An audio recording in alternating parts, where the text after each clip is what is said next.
Hi, everybody, and welcome to Digital Champions. I'm your host, Charlene Shirk, where we speak to some of the most innovative thinkers in the digital space. And joining us today is Andrew Miller with Workshop Digital. Andrew, thanks so much for joining us today. Thanks, Charlene. Pleasure to be here. So tell us about Workshop Digital. We are about 30 of the nerdiest digital marketers you've ever met. We're based in Richmond, Virginia. We're a B2B lead generation agency for clients all over the country. And we really specialize in getting our hands dirty and helping marketers connect the sales and marketing pipelines with data. A lot of people aren't doing that.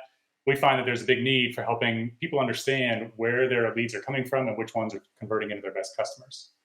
Now, you love data, but then there's also the challenge of having all this fabulous data and then explaining it to a client and what's important in this data, maybe what's not important in this data. How do you break that down and make it digestible for someone who's just trying to run a business and make sales? We need to know what's important to them, right? We all have our own drivers and our objectives and our goals. And if we can't communicate in terms that are familiar to our clients or their businesses, then we're going to miss out on an opportunity to connect. So in our day-to-day work, we're always working with our clients to understand their pain points, their competition, their internal stakeholders, their lines of communication, their frustrations. All of that helps us make sense out of the mountains of data that we have access to and bring it to them in a way that's packaged so they can use it, they can make better decisions. And sometimes that's talking about leads or new patients or qualified prospects. Sometimes it's just talking about engagement on their websites or through their sales channels. So we tailor each of those communication points to every single one of our clients. And that gives us some insight into their businesses and what's important to them. So we're not trying to speak in a cookie cutter language to everybody all the time. And so normally I would ask what the pain point is, but it sounds like you said these are the variety of pain points. And the first thing we do, our philosophy is let's look at what the data is telling us about maybe why you're having this pain. And we've been hearing a lot about AI and data and the different ways data is going to be mined. It was mined, will be mined. So since that's such the crux of your business, where do you see data in the next couple years? Who's going to be producing it? How are you going to be paying attention to it? And how you're going to be really analyzing it for the customer? Well, over the next few years, there's only going to be more data at our disposal as marketers. We're losing some of the privacy-centric data, customer-level data, obviously through privacy regulations and platforms and browsers that are restricting access to different types of cookies and different types of personal information, which as a consumer, I think is a great thing. As a marketer, it forces us to get more creative with how we can build profiles of typical customers and model that based on a business's or our clients' existing customers. So we're able to take that model and then go out and find more prospects that meet that model. We don't need to know who they are. We can build better models with the data that we have around existing customers and finding other audiences that look like or behave like their existing customers and start there. So as a data-driven marketer, our mantra is always, look at all the data, assess the value of it, prioritize what we can and can't use, and then use that data to just make more educated guesses and place better bets.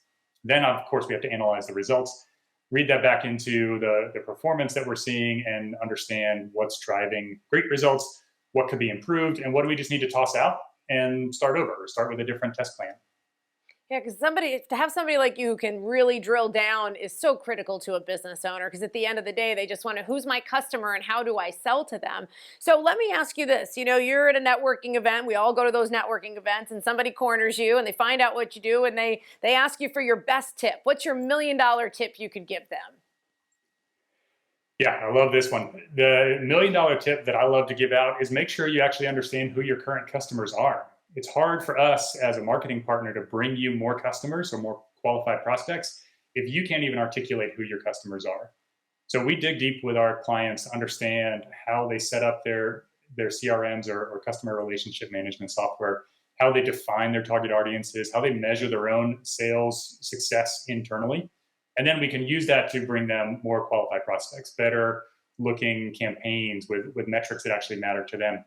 So really, we get the question all the time, how much do I need to spend, or who do I need to target, or what does my strategy for going digital look like?